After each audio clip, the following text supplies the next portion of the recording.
Hi everyone, welcome to this video, and if you're new here, a very warm welcome to this channel. My name is Josh Harrison, and along with my wife Rebecca, we invest in single family buy-to-lets. Now, recently I received an email from a guy called Alistair, and he said to me, "Hi Joshua, would you be willing to speak to a guy called Joe M? He's interested in getting involved in property development." So as is our wont, I said, yes, absolutely not a problem. We set up a Zoom call and we chatted for just over an hour, and it was a tremendously interesting conversation. I was really struck, and I've given this feedback to Joe, with how organised, how professional he was, how carefully he thought about things, how respectful he was of our time, and all round it was a very positive first impression. So Joe, if you are watching this, thanks so much. You've really left an impression with Rebecca and I. After the call, I was reflecting on it and thinking, he's asked some really interesting questions. Questions, yes, I might have been asked before by other people, and I thought these would be worth sharing, and they might be of value to other people who watch. So with that in mind, I shall dive right in. He sent me these questions. He said to me, "What is your most valuable skill in your business?" I would break that down into two things. For me, it's about finding private finance and finding property opportunities. There are other things too, but the core part of what I do are those two things. And I'd give you a tip. Think about all of your business activity. You really want to be working on the things that are the most important and the most valuable in terms of a financial and time return. So for me, I'm never going to outsource finding properties and raising private finance, but I might outsource, for instance, someone else booking my diary to go and do the viewings. So that's my answer to that. He also asked, how much of the refurbishment do you do yourself? Now there's a principle here, and we operate on this principle: leave the refurbishment to the professionals. Now, I would also ask you, what's your objective? Because if you are interested in doing the refurbishment part of property development, you'd like to build a portfolio of buy-to-let properties, but you like the refurbishment, then I'd say, well, then perhaps get involved with the refurbishment, learn how to do it. But if your objective, like ours, is to earn an income to give us time for other things, then I would suggest you're going to be more effective and more efficient allowing the builders, the electricians, the plumbers, the landscape gardeners, the architects, the building control, all the various professionals you're going to work with, allow them to do the refurbishment and you manage it. Next question, how do you keep pushing a project forward if you're not 100% certain about a decision? This is a great question, and often in my little world of property investing experience, I can see far too many people being paralysed through indecision because they just don't know what to do next. Yes, the principle is you need a base layer of information upon which you take decisions and action, absolutely. But if I give you an extreme example, you're not going to spend 20 years learning how to invest in property and have everything perfectly understood and then start taking action. That's ridiculous. So we operate on the principle of 70% sure. We might be more than that, but if we're 70% certain on something, we take action. Likely that 30% of the time we are going to learn more than we earn, something I've definitely covered before. 70% means we are more likely to make good decisions than bad ones, and that means we're more likely to make those decisions than not. So we're 70% certain, then take action. Previous property experience before I got involved in property? None. I had actually bought our house where I'm in now, but in terms of a refurbishment, none. Our first one was back to brick, everything out, everything back in again. I learned a ton. Wasn't too profitable, but we learned a lot. Next question, Josh, was deal sourcing useful to you? Now, for those who may or may not know, I started off setting up myself as a compliant deal sourcer. I collected a load of investors who were going to buy my property opportunities. I went out and did a ton of viewings, and the idea was to match them up. At the same time, I was also looking for our own opportunities. Long story short, by December 2019, over the Christmas break, I had some time off, and I just came to the realization deal sourcing wasn't for me. Was it a waste? No. I learned a lot about viewing lots of properties, but also I called every single investor up the first day, working day of January 2020 and said, I'm really sorry, I thought I'd be able to deliver something to you. I haven't been able, I don't see myself being able to. I'm just letting you know I'm out of here. Everyone was really understanding actually. I was really impressed and I felt very nervous. I appreciated them being so considerate. But the very last call, I called a guy called Phil. And in that conversation, he said to me, not a problem. I never promised I was going to buy from you anyway. And you never promised you were going to sell me an opportunity. It's all fine.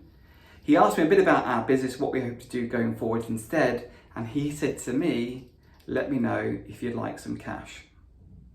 And that was the moment I thought, hang on a second, from a complete stranger, yes, I got to know him a little bit, but a complete stranger, did not know from Adam, someone is willing to lend us money to build a portfolio. That was where we started jumping down I can raise private finance and doing what we do now. How often do you refinance your houses and why?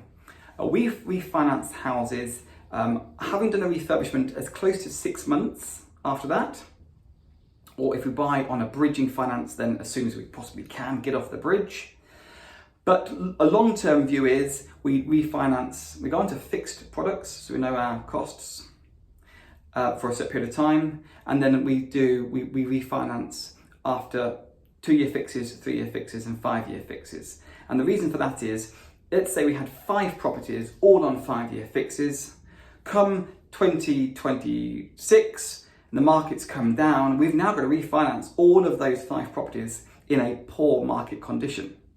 So having 2-year fixes and then 3-year fixes and 5-year fixes, you separate out your refinance period of time so that if the market might be up, it might be down, and therefore it evens out the peaks and troughs of the market. Do you raise rent? Absolutely, and it's related to the previous point. We raise rents primarily, I'll give you 2 reasons. One, you can bet your bottom dollar that your electrician, your plasterer, your plumber will raise their rates every year in line of the consumer price index. So you're going to have to pay out more, so you should expect to raise your rents too. But also, if you think about it, if I give you an analogy here, when you first buy your house, and let's say your mortgage payment is my thumb, and your rental income is my first finger, you have the gap in between. Let's say after 5 years, you don't put your rents up, that stays the same, but you come to refinance the property because it's gone up in value, your mortgage payment has gone up too. So your gap has slimmed or closed completely.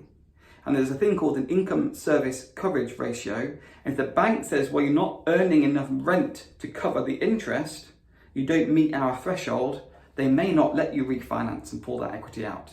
So absolutely increase your rents every year in line with the retail or consumer price index, inflation. Should I work for an estate agent, surveyor or builder, etc. to gain experience? Again, what's your objective? I would suggest, if you're seriously organised and set up to thinking about doing what we're doing, single buy-to-let investing, I would jump out and start doing that. You're only going to delay your time, and time you can never make more of. So I'd actually recommend, you may want to do 6 months working with a builder, possibly, or 6 months an estate agent, possibly, but I would recommend as soon as possible you get involved in doing your business. What is your drive/motivation? Family. I actually showed in my vision board. We spoke about the importance of numbered objectives, business, fundraising, skills plan. Yes, just have a handful of things that you focus on, outsource and work with other people, other professionals to help you in other areas. For instance, I don't do the legals, I speak to a lawyer. I don't survey my own properties, I speak to a surveyor. I genuinely see, as an ex-musician, or as a musician, still a musician, I play the piano, as myself as the conductor, and I am working with an orchestra. I'm not more important, I am needed, and so are they. Do you invest locally and why? Yes, we do. The principle is a 30-minute radius from where we live. Why? Economy of scale. I'm going to know my local area, my housing stock. I'm going to know my local estate agents. I'm going to build relationships with them and buy multiple times through the same estate agents, as we have done. I'm also going to know my local tenants. I'm going to know my local demographics. I'm going to know my local trades guys and girls, my local surveyor. And as you continue to build relationship and do repeat business, things just get better and more opportunities will come your way. Would you buy at auction? Possibly. I've never bought at auction, but I would definitely consider it, and I'd certainly consider buying pre-auction and post-auction. Where have you found your best deals? Well, that would be telling. Ideal tenant type, family tenants. They arguably tend to stay for the long term because of their social network, which then means it cuts down on void periods and tenant turnover, which then means there's no more cost, less cost and more profitability, less maintenance. There's a whole host of reasons, but family tenants. Ideal house type, Josh? Family houses. Do you buy through a limited company? At the moment, no, we don't. I have done a previous video on this. You're welcome to check it out. I'll leave a link in the iCard, which should be on screen now. And some other questions.